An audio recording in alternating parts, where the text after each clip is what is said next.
Rolling. Moving sound. Thank you so much.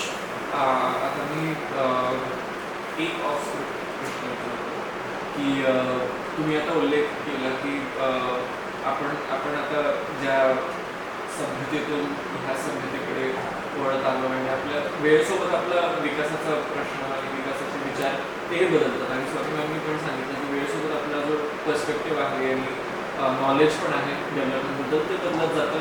कधी कधी आपण त्याकडे परत येतो, कधी कधी आपण पुढचा विचार करतो, नंतर विचार करतो.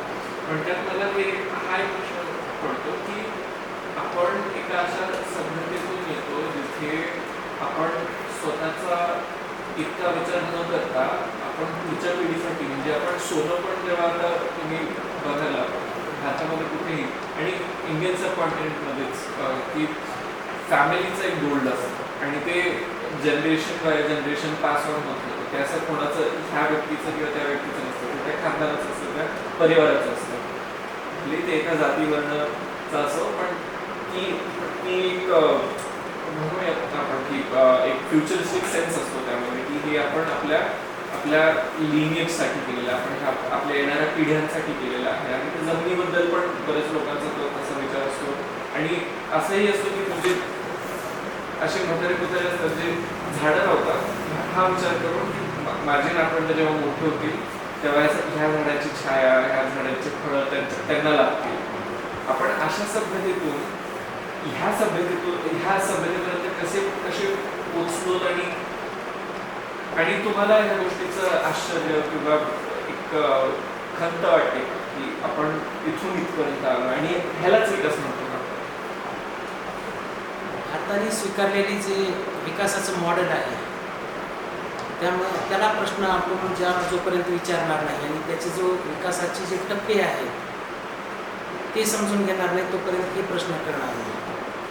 आपण सभ्यतेकडून संस्कृतीकडे आलो. मुळामध्ये ॲग्रिकल्चर आणि सिव्हिलायझेशन म्हणजे सभ्यता आणि संस्कृती म्हणजे कल्चर. हे दोन शब्दच वेगळे आहेत. या संस्कृतीमध्ये पाश्चात्य विकासाचं मॉडेल हे डॉमिनंट राहिलेलं आहे. आणि अगोदरचं जे मॉडेल होतं की सस्टेनेबल डेव्हलपमेंट, की ज्यामध्ये एका गोष्टीचा वापर पुन्हा पुन्हा आपल्याला रिसायकलिंग पद्धतीने करता येऊ शकतो आणि त्याचा पुनर्वापर करता येऊ शकतो. आता यूज अँड थ्रो, खा आणि फेकून द्या, वापरा आणि फेकून द्या. मग ते माणूस असेल किंवा चहाचा कप असेल, हे सगळं तिथं घडलं. आणि त्यामुळं शेतीचा आणि निसर्गाचा त्याच्यापुढे कुठं टिकाव लागला आणि त्याचाही भाग, त्याचं उत्तर ह्या फॉर्म्युल्यामध्ये यूज अँड थ्रो.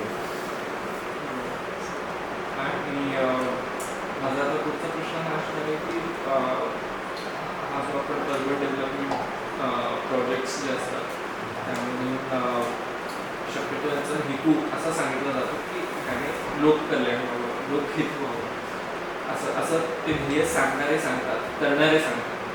पण शक्यतो जेव्हा आपण ग्राउंड रियालिटीकडे बघत असतो तेव्हा दिसून येतं की इथे लोकांचं नुकसानच जास्त होतं. आपण धारावीतला रिडेव्हलपमेंट प्रोजेक्ट घेतला किंवा RFD घेतलं. RFDच्या कॉन्टेक्स्टमध्ये इथं नदीला कॉन्क्रिटाईज करायचा प्रयत्न करतायत, नदीमध्ये कॉन्क्रीट ओततायत, नदीच्या आजूबाजूला कॉन्क्रीट लावतायत. ह्यामुळे ग्राउंड वॉटर टिकत नाही. जे फॉरेस्ट आहेत नदीला लागून तेही नष्ट होत आहेत. नदीमध्ये जे इकोसिस्टम आहेत झाडांची किंवा माशांची, काही एक्सपर्ट्स असं म्हणणं आहे की 30 वर्ष अगोदर मुळामुठामध्ये 200 प्रकारचे मासे सापडायचे, पण आता फक्त 2च सापडले जातात. तर हा जो व्हायलन्स ऑफ डेव्हलपमेंट ज्याचा तुम्ही उल्लेख आधी केला त्यामध्ये हा जो कॉन्ट्रडिक्शन आहे, सांगणारे सांगतात की ह्याच्याने हित होईल पण बघायला गेलं तर इथे नुकसानच जास्त होतं. तर ह्या कॉन्ट्रडिक्शनमध्ये ह्या कॉन्ट्रडिक्शनबद्दल तुम्ही काय सांगणार आणि ह्याला ओव्हरकम करण्याचं माध्यम काय आहे? ह्यामध्ये माणसाचा समज कमी आहे, करणाऱ्यांचा समज कमी आहे का ते मुद्दाम असं करतात, काय चाललंय? मुळामध्ये इथं पर्यावरणवाद नावाची गोष्टच ज्या पद्धतीने रुजायला पाहिजे होती ती रुजली नाही. आणि त्यामुळं इथं शोषण मग ते माणसाचं असो या निसर्गाचं असो त्या दोन्हीचंही सुरू झालं. आज जर आपण विश्रामवाडी साईडला जाणाऱ्या ज्या नद्या पाहिलो तर त्याच्यामध्ये मोठ्या प्रमाणात भराव टाकून ज्या मुळशी आणि मावळ तालुक्यातून येणाऱ्या नद्या प्रचंड खळखळाट चांगल्या शुद्ध पाणी घेऊन येणाऱ्या त्यांना आपण रोखलो आहोत. त्याच्यामध्ये केमिकल्सची भर पडली आहे आणि हे मागच्या 10 वर्षामध्ये मोठ्या प्रमाणात झाले. हे जे मुळा आणि मोठा आहे हे नद्या नाही ते नाले आहेत. आणि ह्या देशातील सर्वात विडंबना अशी आहे की नाल्यांना आपल्याला नदी म्हणायची वेळ आलेली आहे. नदीचं आपण नालं केलो आणि त्याच्यामध्येच मग आपण खुशी आपल्याला आहे की आपल्या शहरात नद्या वाहतात, परंतु त्या नाले आहेत, अतिशय घाण पाणी आहे. आणि हे राजेंद्र सिंग ज्यावेळेस इथं पाहिले त्यावेळेस त्यांना पण ते अचंबित पडले. आणि प्रत्येक जण उठतोय आणि डेव्हलपमेंटच्या नावाखाली त्या नदीच्या किनारी काही ना काही करण्याचा प्रयत्न करतोय. रोड, गार्डन जे जे काही करायचं आहे ते तिथे उभारणी करतो. त्याच्यामुळं नदीचा गळा हा घोटला जातो, जीव घोटमळत आहे. आणि ज्यावेळेस पूर येतो त्यावेळेस त्याचा जो काही परिणाम होतो तो गरीब माणसांवर होतो. आणि त्यामुळं पर्यावरणावर विपरीत परिणाम, लोकांवर विपरीत परिणाम आणि अर्बन डेव्हलपमेंटवर विपरीत परिणाम असं हे सगळं होत आहे. त्यामुळं नदी ह्या महत्त्वाच्या गोष्टी आहेत. ग्रामीण भागामध्ये वाळू काढण्याच्या निमित्ताने मोठे मोठे डॅम फोडले जातात. वाळू तस्कर मोठ्या प्रमाणे आहे आणि वाळूचा विदाऊट लिलाव मोठ्या प्रमाणात हे लुटमार करून एखादी जर कोणी शासकीय यंत्रणेतला व्यक्ती विचारण्यासाठी आला तर त्याच्या अंगावरून गाड्या घातल्या जातात. आणि हेच आपल्याला बीडमध्ये दिसतं, तेच संपूर्ण महाराष्ट्रात आहे.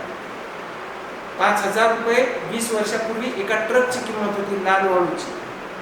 आज ते 30,000 ते 35,000 रुपये आहे. त्याच्यामध्ये निर्माण होणारा पैसा प्रचंड मोठ्या प्रमाणात आहे. त्यामुळं कायद्याला दुर्लक्ष करून हे सगळं लुटमार करण्याची यंत्रणा सध्याला कार्यरत असल्याचे आपल्याला दिसतो. माझा शेवटचा प्रश्न हा असेल की जसं तुम्ही सांगितलं की आपण जेव्हा विकासाची धारणा मनात आणतो किंवा विकासाचा विचार आपल्याला करतो तेव्हा शक्यतो आपल्याकडे आपल्या डोक्यात न्यूयॉर्क आणि पॅरिस आणि लंडन अशा शहरांची दृश्य दिसतात. आणि शक्यतो लोकांना असंच वाटतं की विकसित देश किंवा विकसित शहर ही अशी दिसतात. पण हा विचार धरून विकास करणं किंवा हा मॉडेल डोळ्यात धरून विकासाचा विचार करणं हे कितपत योग्य आहे, कितपत बरोबर आहे आणि ह्याची धोकी काय आहे हे तुम्ही कसं सांगा? इटालीमध्ये ज्यावेळेस हे लवासाचे मानक गेले आणि त्यांनी ते शहर पाहिलं इटालीमध्ये, त्यावेळेस लगेच लवासाची निर्मिती केली आणि मोठे मोठे जे काही झरे होते, पाण्याचे नॅचरल रिसोर्सेस होते, त्या तिथं सिमेंटाचे पोते त्यांनी टाकले. अनेक आदिवासींकडून 500-500 रुपयाला त्यांनी जमीन घेतली आणि मोठे टॉवर उभे केले. अनेक राजकारण्यांनी त्याच्यामध्ये शेअर्स गुंतवले आणि ज्या जंगलावर, ज्या पाण्यावर इथल्या सर्वसामान्य लोकांचं जगणं होतं ते सगळं डिस्ट्रॉय झाल्याचं आपल्याला दिसतं. आणि हे मॉडेल जे निर्माण झालं हे सगळं या अर्बन लोकांच्यासाठी जे वीकेंडला येतील आणि तिथं एन्जॉय करतील. पण जिथं जे स्थानिक लोक आहेत त्यांच्या जगण्याचा प्रश्न काय आहे, त्यांना आपण उद्ध्वस्त करत आहोत, याकडे दुर्लक्ष करणार. आणि परिणामस्वरूपी मग एक कविता येते, गाव छोडब नाही, जंगल छोडब नाही. ही आदिवासींच्या संदर्भात लिहिलेली कविता फार महत्त्वाची आहे. आणि त्यामुळं आपल्याला आदिवासींचं साहित्य वाचावं लागलं. त्यांचं म्हणणं काय आहे, निसर्गावर आधिपत्य त्यांचं कसं आहे, त्यांचा आणि निसर्गामध्ये असलेला जो समभाव आहे तो वेगळा आहे. आणि अर्बनमधून निर्माण होणारी जी अर्बन स्टडीज आणि ही प्लॅनिंग आहे, हे प्लॅनिंग हे उच्चवर्गीय लोकांच्या हितासाठीचा भाग आहे आणि त्यांच्या हितासाठी गरिबांचं बळी देऊन हे सगळं घडविलं जातं. आणि त्यामुळं आपल्याला ह्या कंपन्यांच्या हितासाठी हे सगळं अर्थकारण फिरवलं जातं. त्यावेळेस आपल्याला त्याच्यामधून गरीब हा वगळला जातो. आणि ही जे सेंटर आणि पेरिफेरी जे वॉलरस्टाईन सांगतात त्या संदर्भामधून बघितलं तरी आपल्याला लक्षात येतं. स्त्रीवादी दृष्टिकोनातूनही बघितलं तर आपल्याला ह्या निसर्गाचं शोषण, या प्रथेचं शोषण हे दिसून येतं. दलितांच्या दृष्टिकोनातून आपल्याला या ठिकाणी असणारी जाती व्यवस्था अबाधित ठेवून तिथं नवीन पद्धतीचं मॉडेल आणण्याचा प्रयत्न केला जातो हे पण दिसतं. हे जरी पाश्चिमात्य मॉडेलचे घरं निर्माण होत असतील, शहरीकरण निर्माण होत असतील, तरीही या ठिकाणी जाती व्यवस्था अबाधित आहे. म्हणजेच माणूस बदललेला नाही, इथलं इन्फ्रास्ट्रक्चर बदललेलं आहे आणि ते शोषणावर आधारित आहे. आणि त्या शोषणातून होणारा हिंसाचार जो आहे तो व्हायलन्स ऑफ डेव्हलपमेंट आहे. आणि हेच इथं भारतात पद्मिनी स्वामीनाथन आणि पाश्चिमात्य राष्ट्रातल्या लोकांनी ही संकल्पना पहिल्यांदा वापरली. आणि मग इथं करीम कपाडिया यांनी डेव्हलपमेंट ऑफ व्हायलन्स हे पुस्तक लिहिलं. आणि मग पुन्हा वंदना शिवासारखे व्यक्ती आल्या की ज्यांनी आपलं एक विकासाचं मॉडेल असलं पाहिजे ही त्यांनी मांडणी केली. आणि गेल आम्हेट यांनी इथल्या पर्यावरणवाद्यांना पण प्रश्न उपस्थित केला आणि त्यामधून त्यांनी पर्यावरणवाद्यांना जातीच्या प्रश्नाकडे जे दुर्लक्ष केलं हे असं करून चालणार नाही हा त्यांनी मुद्दा उपस्थित केल्याचा आपल्याला दिसून येतो. त्यामुळं या विषयावर झालेले अभ्यास हे महत्त्वाचे आहेत. त्यातलं त्यात हे कास्ट अँड नेचर हे पुस्तक, Dalit and Indian environmental politics, Mukul Sharma यांचं पुस्तक हे एक उपयोगी पुस्तक आहे की पर्यावरणवादाबद्दलचे अनेक पुस्तकं आहेत, अनेक विषय आहेत पर्यावरणवादाबद्दलचे. परंतु ही जी पुस्तक आहे हे जातीचा प्रश्न, पर्यावरणाचा प्रश्न, इथल्या विकासाचा प्रश्न हे सगळं समजून घ्यायचं असेल तर आपल्याला फुलेशाह आंबेडकरवादी दृष्टिकोन, स्त्रीवादी दृष्टिकोन, मार्क्सवादी दृष्टिकोन यामधून आपल्याला समजून घ्यावं लागेल असं मला वाटतं. अजून एक मला प्रश्न विचारायचा तुम्ही जसं उत्तर दिलं त्यावर की विकास हा फक्त एक क्लास इश्यू नसून या कॅपिटलिस्टिक इश्यू नसून हा एक कास्ट इश्यू सुद्धा आहे. हे तुम्ही कसं समजावं सोप्या शब्दात? मुळामध्ये हा विकास कुणासाठी घडविला जातो हा प्रश्न येतो.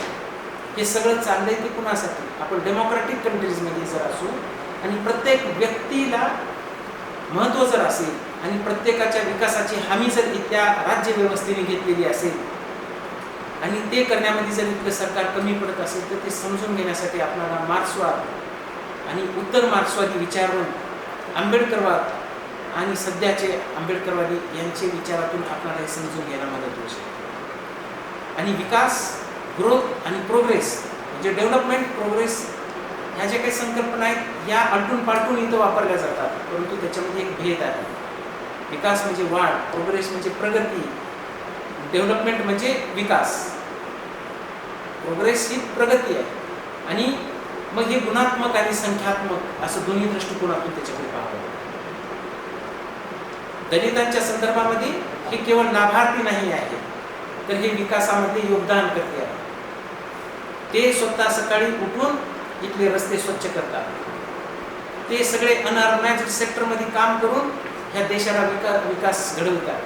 ह्या GDP मध्ये त्यांच्या श्रमाचा वाटा मोठ्या प्रमाणात आहे. आणि त्यामुळं आपण असं म्हणू शकत नाही की हे विकासाचे लाभार्थी नाही आहेत तर हे विकासाचे निर्माते आहेत.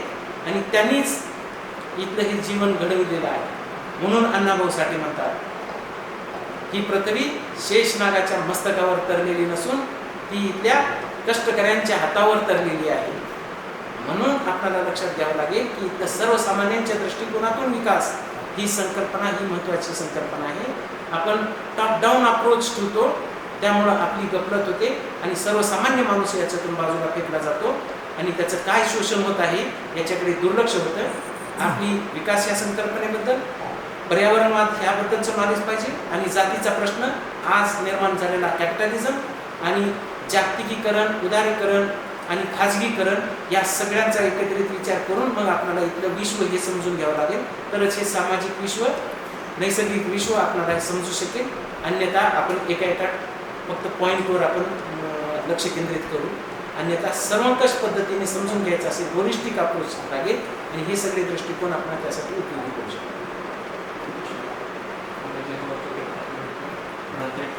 जसं ठरलं होतं आधी शेवटचा प्रश्न की जो सबका साथ सबका विकास हा हा विचार धरून जो नारा लावला जातो की सगळ्यांचा साथ आणि सगळ्यांचा विकास होईल असा विचार करून ते विकास करतायत असं ते म्हणतात. पण हा जो नारा आहे सबका साथ सबका विकास, ह्यामध्ये खरंच सगळ्यांचा विकास होतो का? आणि साथ कोणाची आहे, साथ कोणाचा घेतला जातो आणि विकास कोणाचा होतोय, ह्यावर तुम्ही काय बोलता? स्लोगन हे थेरीज होऊ शकत नाही, हे स्लोगन आहे. आणि त्यामुळं स्लोगन हे फक्त जनमानसाला निवडणुकीच्या काळात एक देण्यात आलेली ती भूल आहे. पण मुळामध्ये ज्या मॉडेलला आपण विकास म्हणत आहोत ते मॉडेल खरंच हे विकास आहे का? त्याच्यातून नेमकं कुणाचा विकास होणार आहे? भांडवलदार लोकांच्या हितामधूनच झिरपण्याचा सिद्धांत जो पुढे मांडण्यात येतो त्याची आपण चिकित्सा करणार आहोत की नाही करणार आहोत? आणि जनसामान्यांना फक्त आपण लाभार्थी आहेत असं समजून फक्त त्यांना 1000, 2000, 1800 असे लाडकी बहीण, लाडका भाऊ असले लाडके जर करत बसलो तर मग आपण आपलं काय होणार आहे असा प्रश्न आहे. म्हणजे बिना लाडकं कोणी असतं का? हे सगळ्या ह्या घोषणा आणि घोषवाक्यामध्ये आणि आपल्याला ह्या ज्या काही योजना आहेत त्या योजनांची आपल्याला पुनर्चिकित्सा करावी लागते. आणि त्या प्रत्येक व्यक्तीला विकसित होण्यासाठी, त्याला फुलण्यासाठी आवश्यक असलेलं पूरक वातावरण आपण तयार करत आहोत की नाही? कारण की प्रत्येकाकडून आपण GSTच्या नावाखाली टॅक्सेस मोठ्या प्रमाणात घेत आहोत. एकाच वस्तूवर वारंवार वेगवेगळ्या पद्धतीनं टॅक्सेस लागले जातात आणि त्याचा परतावा जो मिळायला पाहिजे सामान्य लोकांना तो मिळत नाही. आणि याच्यामध्ये गरिबांचं पण हित असतं की म्हणजे त्यांनी ज्या पद्धतीने इथं मोठ्या प्रमाणात टॅक्सेस भरलेले आहेत परंतु त्यांना परतावा भेटत नाही, त्यांना झोपडपट्टीत राहावं लागतं. आणि या सगळ्या टॅक्सेसच्या माध्यमातून इथं मोठे ब्रिजेस बांधले जातात. एक ब्रिज अनेक वेळेला तोडून वारंवार बांधला जातो, दुमजलीचा 3 मजली केला जातो आणि त्याच्यातून इथल्या कॉर्पोरेट लोकांचं हित साधलं जातं. सर्वसामान्यांचं जर हित करायचं असेल तर आपल्याला इथं समतेची भाषा, न्याय, बंधुता, भगिनीभाव यावर आधारित विकासाचं मॉडेल निर्माण करावं लागेल. आणि स्वातंत्र्य, समता, बंधुता ह्या गोष्टी त्यांच्यापर्यंत प्रोव्हाइड करावं लागतील. केवळ इन्फ्रास्ट्रक्चर म्हणजे विकास नाही आहे, तर इथल्या समाज, साहित्य, संस्कृती, माणूस घडला पाहिजे तरच इथला विकास होतो. माणूस नसताना फक्त केवळ रोड आणि मोठ्या बिल्डिंग्स आणि मोठे अवजारं निर्माण करणं म्हणजे विकास नाही आहे. तर इथल्या मुळामध्ये माणसाची प्रगती झाली पाहिजे. आणि माणूस कधी घडतो तर तो प्रज्ञा, शील, करुणा हे जे बुद्धाने सांगितलेले तत्व आहे आणि त्याच्यातून घडतो. आणि त्यासाठी जाण्याचा मार्ग म्हणजे शिका, संघटित व्हा, संघर्ष करा आणि संघर्षातूनच हा मार्ग खुला होणार आहे एवढं मला दिसून येतं. धन्यवाद. तुम्ही तुमचा अभ्यास प्रेझेंट करण्याबरोबर मला फक्त एक फॅक्ट टाकायला आवडेल की भारतामध्ये जर तुम्ही गाडी एक 2 व्हीलर घेत असाल तर त्यावरती 28% टॅक्स लागतो. पण तुम्ही हेलिकॉप्टर घेत असाल 5 करोडचा तर त्याच्यावरती 5%चा टॅक्स लागतो. आणि जेव्हा हे पार्लमेंटमध्ये हा प्रश्न विचारला गेला होता आणि तेव्हा ह्याला रिप्लाय काय आला होता की हेलिकॉप्टर एक खूप महाग वस्तू आहे आणि लोक शक्यतो ते विकत घेत नाही आणि त्याची विक्री हो किंवा त्याला त्याच्या विक्रीला थोडा डिमांड यावं म्हणून त्यांनी टॅक्स 5% आणलाय. जी गोष्ट ऑलरेडी जास्त विकली. म्हणजे काय विचार करून लोक टॅक्स लावतात आणि काय विचार करून विकासाची धोरणं असतात लोकांची, खरंच हास्यास्पद आहे. पण आता कीप रेकॉर्डिंग. आणि आता तुमच्या अभ्यासातून किंवा तुम्हाला जे काही सांगलं असं वाटेल ते आम्ही डॉक्युमेंटरीमध्ये इन्क्लूड करू. पण त्यातल्या तुमचे जे काही मुद्दे आहेत, तुम्हाला जे सांगायचे आहेत ते तुम्ही नक्की सांगा.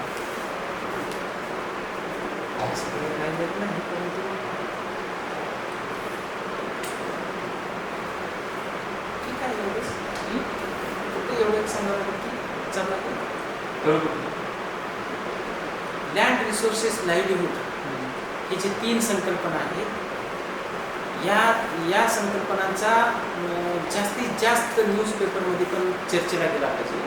आणि ते गरिबांच्या संदर्भामध्ये त्याची उपयोगिता काय असू शकते, तर आपल्याला विकासाच्या दिशेने जाण्यासाठी एक जनमानस तयार करण्यासाठी त्याचा उपयोग होऊ शकतो. या ठिकाणी आपल्याला नर्मदा बचाव आंदोलन, त्यांनी उपस्थित केलेले प्रश्न, भोपाळमध्ये झालेली दुर्घटना, त्यांनी उपस्थित केलेले प्रश्न आहेत आणि मुळशी पॅटर्न ह्या मूवीमधून पण आपण पाहिलेले आहोत की त्या ठिकाणी जमिनीच्या मोठ्या प्रमाणात विक्रीतून नेमके कोणते प्रश्न निर्माण झाले. म्हणजेच विकासाचं मॉडेल म्हणून आपण ज्याच्याकडे पाहतो तो विकासाचं मॉडेल हे सर्वसामान्यांसाठी नाही आहे, हे फक्त काही लोकांच्या हितासाठी आहे आणि त्याच्या माध्यमातून ते क्रोनिक कॅपिटलिझम इथं राबविलं जातं की निवडणुकीच्या कालखंडामध्ये इथे कॅपिटलिस्ट लोक मोठ्या प्रमाणात निवडणुकीच्या पक्षांना मदत करतील आणि निवडून आल्यानंतर इथं ते कामगारांच्या हिताच्या विरोधात डिसिजन घेण्यासाठी मग हे कंपन्या त्यांच्याकडे डिमांड करतील.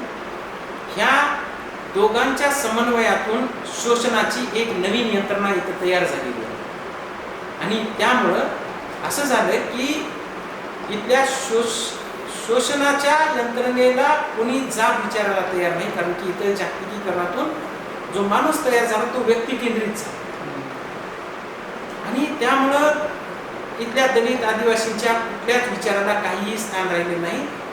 त्यांनी जीवन जगायचं कसं, तर त्यांच्या शहरातली घरं विकायची आणि त्यांनी देशोधडीला लागायची आणि किंवा शहराच्या बाहेर त्यांनी आपापलं कुठेतरी त्याची स्वतःची व्यवस्था करून घ्यायची आणि स्वतःचा जॉब, स्वतःची संस्कृती, स्वतःचं घरदार हे सगळं ऱ्हास करून त्याच्यावर आपलं उदरनिर्वाह करायचा. ह्या पद्धतीची सध्याची स्थिती आहे.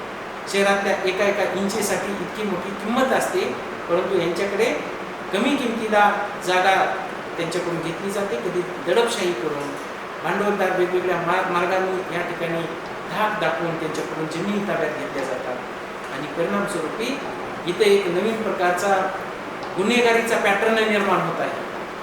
आपण समतावादी पॅटर्नकडून गुन्हेगारीच्या पॅटर्नकडे चाललेले आहोत आणि गुन्हेगारी हेच आजचं एक वैशिष्ट्य झालेलं आहे.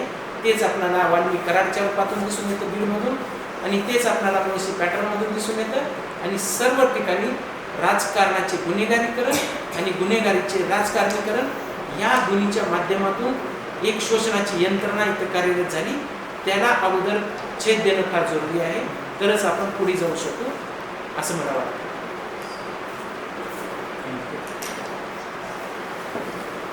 Thank you so much. तुम्हाला परत असल्याबद्दल भेटलं जसं आवश्यक मला जे पाहिजे होतं ते तुम्ही दिलं मला, त्याबद्दल धन्यवाद. नाही सर, तुम्हाला माहित नाही, मला आज मी इतका काल सरांनी मला कॉल केला, ललित सरांनी, आणि बोलले की मला कदाचित जमणार नाही वगैरे.